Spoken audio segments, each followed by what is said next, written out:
Chapter 1, Part 8, a speedy review of molecular orbitals and hybridization. Molecular orbitals are formed when atomic orbitals combine. The number of molecular orbitals formed will be equal to the number of atomic orbitals combined. Anytime atomic orbitals overlap, you are creating bonding. Looking at this diagram here, it's showing that basically bonding happens in a sweet spot. So if you have your nuclei too close together, you're going to get nuclear repulsion, and they're not going to form a bond. At the sweet spot, you have a low energy covalent bond forming. Outside of that distance is when you may have attraction between the electrons and the nuclei, and when they are too far apart, you have no attraction at all.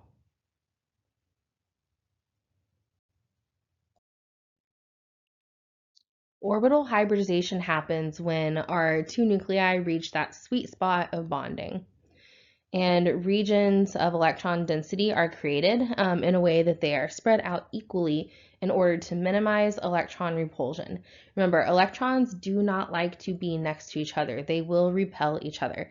And that's where Vesper theory comes from, valence shell electron pair repulsion.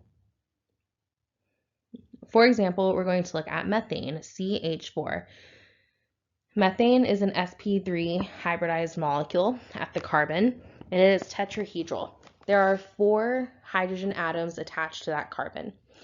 So these hybrid orbitals are formed using the 2s orbital of the carbon and all 3 p orbitals of the carbon. They combine to form 4, let me pick a different color, cannot see that. 4 hybridized sp3 orbitals.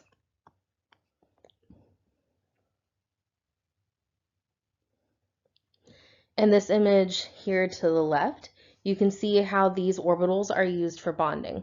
So the important thing to remember is that when these hybridized orbitals are formed, it is done in order to allow for bonding. So these hybridized orbitals are always used in the formation of sigma bonds. So you can see each of these 4 sp3 hybridized orbitals on this carbon atom, and you can see the hydrogen atoms that are coming towards them. The hydrogen atoms only have that 1s orbital, and when the 1s orbital of the hydrogen overlaps the sp3 orbital of the carbon, a covalent sigma bond is formed. So our 4 sigma bonds are here in the overlap of the sp3 hybridized orbitals of the carbon and the 1s unhybridized orbitals of the hydrogen atoms.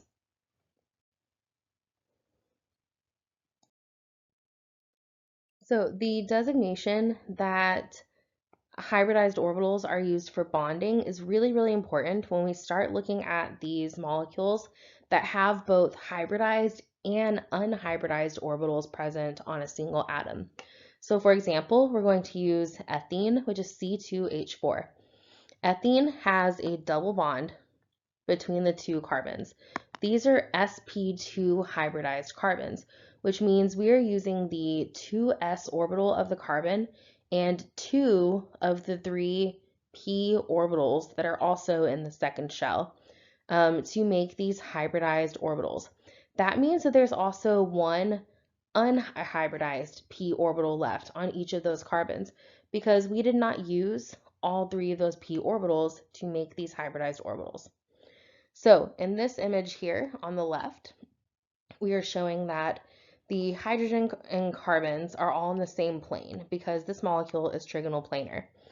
And above and below that plane, which is also where the hybridized sp2 orbitals are currently living, we are going to have our unhybridized p orbitals.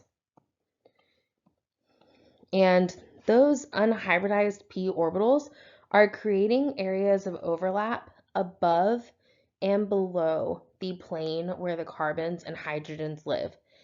That overlap is creating 1 pi bond. So 2 areas of overlap, 1 pi bond formed.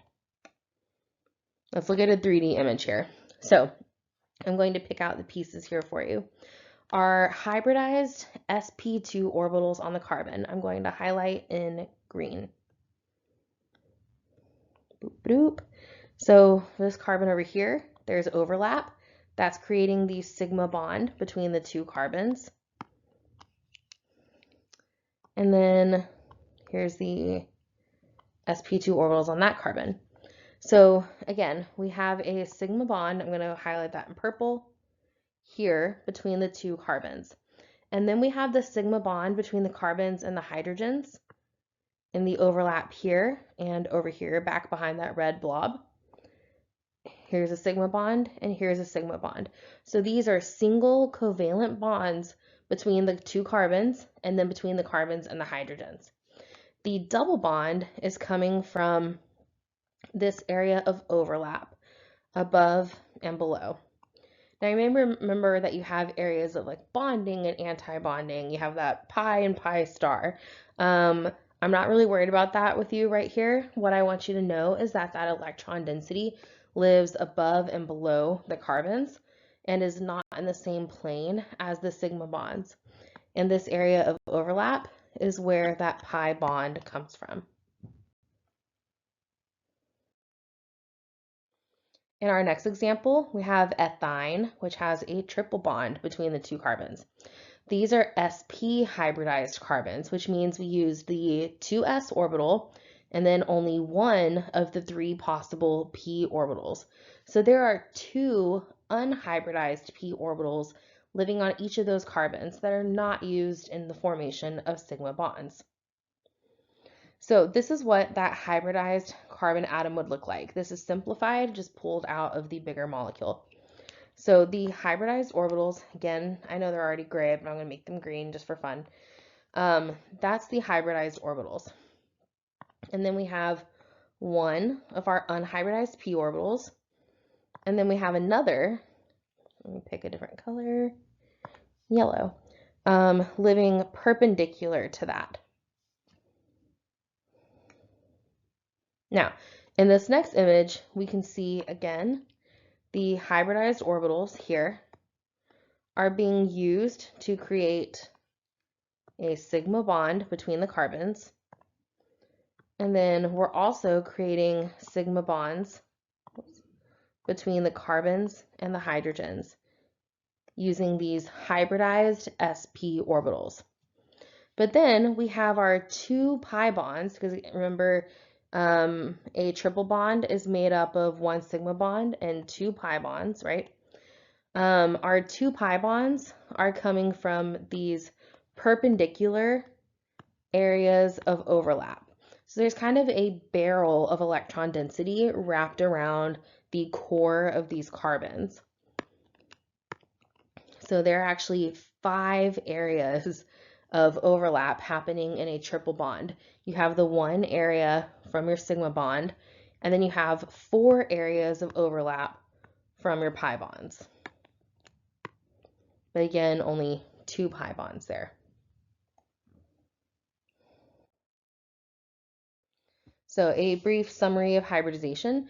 sp orbitals are going to have 50% s character, 50% p character. The sp2 orbitals will have 33% s character and 66% p character.